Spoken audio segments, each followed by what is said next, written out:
Yoldaşınız ikinci bir həyat yoldaşı almaq istəsə. No. Niyə? Müslüman. Müsəlmanda var ki, müsəlman qayda-qayda 4 arvaddır. Qayda var. Yoldaşınız misal pul kazandı düzdür. O pulun kazandığını misal siz bilmirsiniz. Ne kadar kazandığını. Əgər bir Nə? qadın bu pulu bilmirsə, orada heç bir xeyir olmaz. Yaxşı. Emin olsun.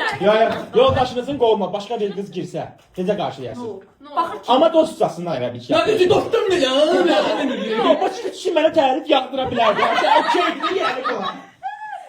mən okeyəm. Çünki baxır ki, Hə, hə, tanışdısa, öz dostumuzdur, dostumuzdur, başqa məsələ. Hə, ona okeyəm. Mən okeyəm. Oksun. Çox soyuq. Yoldaşınız maşından gedib, havada çox yağışlı yağır. Və yolda bir xanım suyun içindədir. Götürsə, Nok. Yox, əslən mən onu demişəm bəzən ki, elə bir şey. Əgər köməyə ehtiyacı olsa okey. elə də bir yoldur ki, maşında keçmir. Yaşı çox Hə, olsa, okey. yaşı biraz Yox, bunlar əməlli insandır. Evine kadar. Köhnə telefon işlədə, yoldaşınız özünə yeni sansın necə qarşılasın? Sen de ne var? taxılırsan. Ərvad sən, də güya. Arvadım nə istəmirəm. Misal Pervez Ruslan ben. Aha, Hansı bir isabetli gelirik. aha, Kulüp değil ama kulüp spike bir yer. aha. Ne dersiniz? Ok, nə? Kulüba yok. Klub yox. Klub da olsa okeyəm. Kulüp Vay, mən var, mən insan deyil. İçin ok oldu sen o. Ben bundan sonra yıkmayayım. Yoldaşınız sizsiz öz dostlarıyla rayona getsə. Haris deyil. Ben niye koymuşsan gelin? Hacı yeter. Tək olsun getsin. Hacı yeter. O Okey, zaman. razıyam. Dəqiq. Ok, hə. Amma Şimdi yok sen necə? o. Aslan ben her şeyi yapıyorum.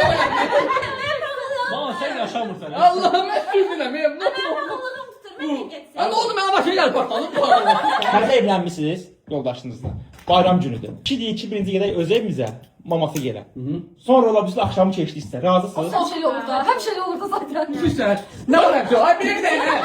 Biz də yedin uzaqda görürüz sizi. Ay bir gidelim. Ne var oldu? Hadi bir şey yapayım. Evdə yaşayır. Hayır, Yeni bir zamanda misal üçün. Tam Moskva'ya gedirik. Bayram günü sizsə yox da istəyirəm mənlə bir yerdə olsun. Sərsi Sərsin git. Mən bayram, hamı istəyir mənə bir yox, yəni Moskvaya gedirsə, yeni yerdə olanlar, ona deyirəm ki, məsələn, yaşa olmaz hamımız yerə kapı. Yok da. Hadi olana gitmeliyim. Yaxın Moskvaya gedirik.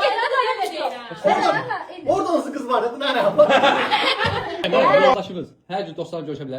Yox. Hə. Nə deyir? Sən yaşamırsan bu həyatı. Yəni mənim ona ehtiyacım olacağım bir işim yoxdursa, mən bekaramsa. Hər gün. Nə olacaq? Mən işim yoxsa. Niyə oğlum bu dostlar? Yox vallahi. Hər gün. Günorta dostlarla olacaq axşam məndən. Mən axşam gələcəm, axşam evdə yanında olacaq. Ay, nə edirəm mən? Gəlib yatacaq ancaq yuxusu gəlir. Yatmaq yoxdur məsələn. Saat 8-ə qədər dostlarla 8-ə sonra mən. Akşam görsəz ki, Elza intihar edin.